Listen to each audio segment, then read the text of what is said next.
Group के सभी members को प्रणाम। जय हिंद, वंदे मातरम। हमारे यूट्यूब के सब्सक्राइबर्स को भी प्रणाम। उम्मीद है आप सब अच्छे से होंगे, आपके पोर्टफोलियो हरे भरे होंगे, घर परिवार सब सुखी होगा। आइए विषय पर बात करते हैं। 26 जुलाई को एक वीडियो मैंने डाला था कि सर आप बताते रहिए कि शेयर सेल कब करना है। तो उस वीडियो के एंड में मैंने ये बताया था कि एक अगले विषय पे हम कवर करेंगे उस सब्जेक्ट को। वो सब्जेक्ट होगा एसेट एलोकेशन का। A well balanced portfolio. Well balanced portfolio क्या होता है, एसेट एलोकेशन क्या होता है, चलें इस पे बात करते हैं।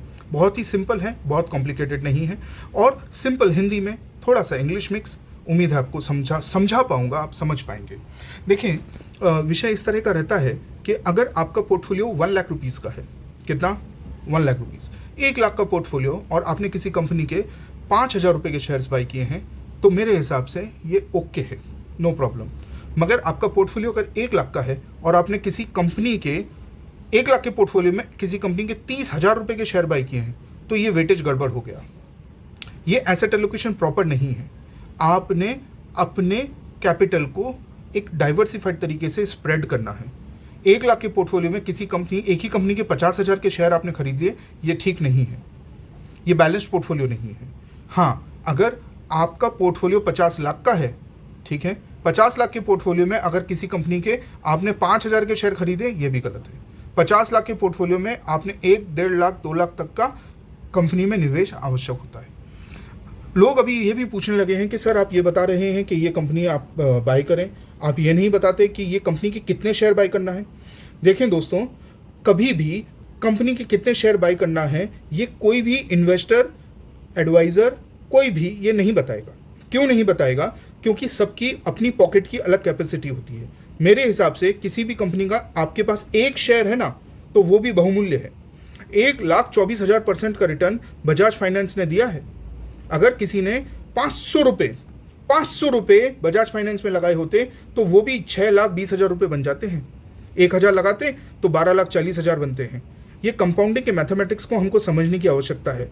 अगर आप इस चीज़ को लेके हतप्रभ हैं या इस चीज़ को लेके दुखी हैं, कष्ट में हैं कि यार आपके पास किसी कंपनी के शेयर्स बहुत कम है ना, कोई बात नहीं, आप कंपनी को समय दीजिए। जब आप समय देंगे ना तो वही शेयर्स बढ़ते हुए, क्योंकि कंपाउंडिंग इफेक्ट में सिर्फ प्राइस ही नहीं बढ़ता, शेयर स्प्लिट भी होता है, बोनस भी मिलता है। आपको एप्पल कंपनी का उदाहरण दूं तो 1995 या 1999 में एक परिवार ने एप्पल कंपनी के 2 शेयर खरीदे थे। वो 2 शेयर कुछ उन्होंने $16 या $20 के खरीदे थे। उन्होंने 2021 में उससे $1 मिलियन कमाए हैं। उन्होंने घर खरीदा है 2 शेयर के पैसे से। ये होती है इन्वेस्टमेंट की ताकत। इसलिए कोई भी इन्वेस्टमेंट छोटा नहीं है। अपने निवेश को आपने कम करके नहीं समझना है कि यार मेरा पोर्टफोलियो तो 10,000 का है, 10,000 का पोर्टफोलियो क्या ही बढ़ेगा।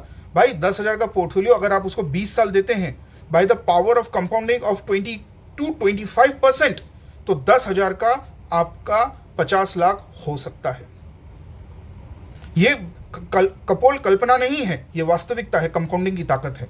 इसलिए एसेट एलोकेशन पे आपको पुनः एक बार मैं बता दूं, 5 लाख के पोर्टफोलियो पे आपका किसी भी कंपनी में 25,000 से 30,000 तक का निवेश done, perfect, no problem. 1 lakh का पोर्टफोलियो है, 5,000 का निवेश एक कंपनी में डन, परफेक्ट, नो प्रॉब्लम। हाँ, एक विषय ये भी आता है, लोग पूछते हैं कि सर हम टोटल कितनी कंपनियों में निवेशित रहें। तो मेरे हिसाब से एक जेन्युइन जो पोर्टफोलियो है, जो आपको आपके रिस्क को बांट देगा, डाइवर्सिफाइड रखेगा, तो वो है 50 कंपनियां। पहले मैं 25 कंसिडर करता था, मगर अगर आपका पोर्टफोलियो का साइज बढ़ रहा है और नई कंपनियों में आपको एंट्री लेने का मन कर रहा है, तो आप 50 कंपनियों को 10 सेक्टर में डिवाइड करके बाइंग कर सकते हैं। 10 सेक्टर क्या होते हैं, सेक्टर विशेष पे एक वीडियो मैं बना चुका हूं, फिर से आगे और भी वीडियो बनाऊंगा।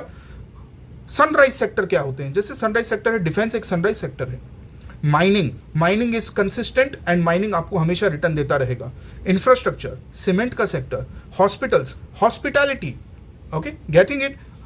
जैसे ऑयल एंड गैस है, तो हम ऑयल एंड गैस में इतना ज़्यादा निवेश नहीं करते क्योंकि वो जीरो कार्बन इमिशन पे काम उतने तरीके से नहीं कर पा रहे हैं। रिन्यूएबल एनर्जी हाँ पसंद है, ग्रीन हाइड्रोजन पसंद है, एथेनॉल पसंद है, इलेक्ट्रिक व्हीकल पसंद है। तो इस तरह के सेक्टर्स को, रेलवेज है तो